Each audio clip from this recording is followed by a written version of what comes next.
Oh yeah, it is one. It's a little old inside, so we're just gonna bloop. Oh, there's another one. Oh, that one's good. Look at that one. Hey. I'm Shota Nakajima, chef and owner at Taku and Pizza Kobo in Seattle, Washington.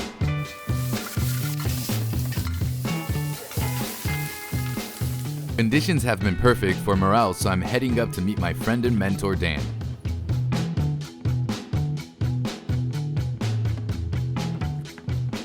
This tree fell over this year at some point, so we're just gonna cut through.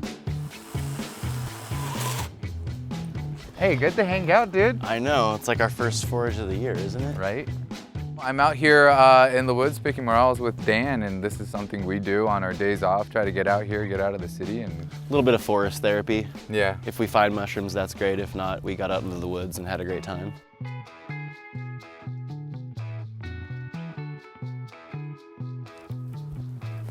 Gotta be quiet. It's not because you find the mushrooms find you. I really enjoy foraging because I love to just be out there in the woods, running around with my dog, reflecting on everything that's going on in my life.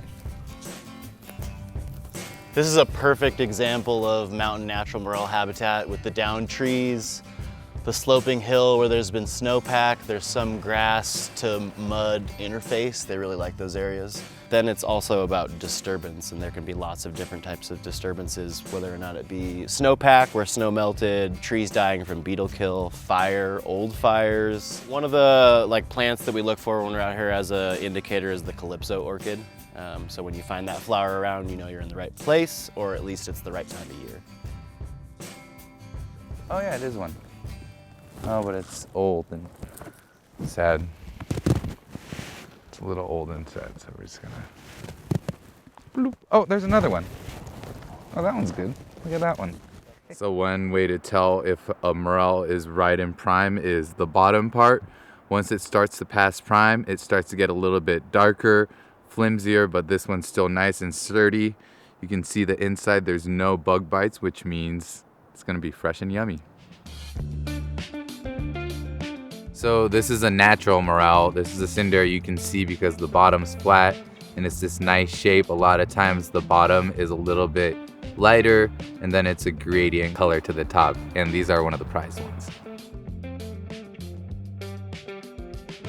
Morels can be mycorrhizal, meaning they live on the trees. That's why we're looking for these certain types of trees. But they can also be saprophytic, meaning they're fruiting off of this dead wood, like maybe a tree had a culture of morels in it. It died and now they're all gonna fruit because they need to go somewhere else.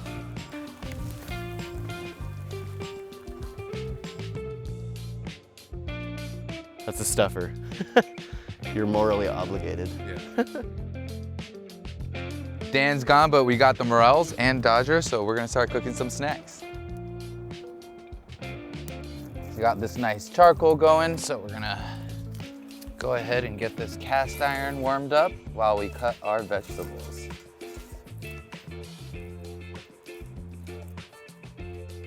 The morels, I'm gonna keep him whole, so we're just gonna cut off the bottom.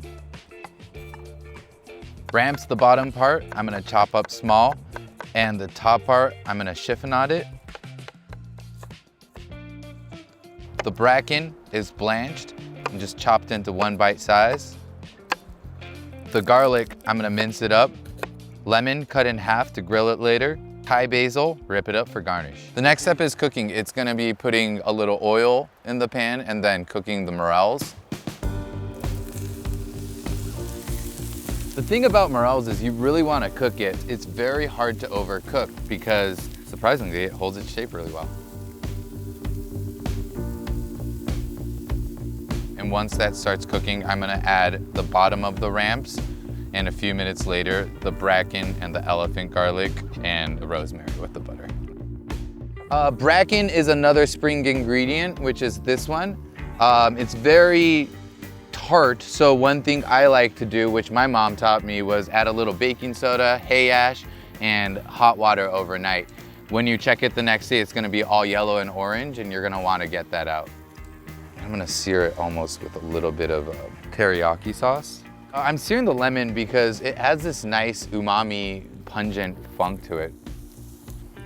One thing I like adding to mushrooms is always extra fat, butter, oil, whatever, because fat absorbs aroma, so when you add your aromatics like ginger, garlic, even the smoke from the campfire, it's gonna pick it all up better.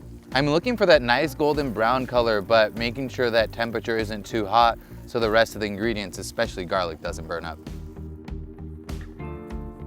Just a little bit, pinched up Thai basils.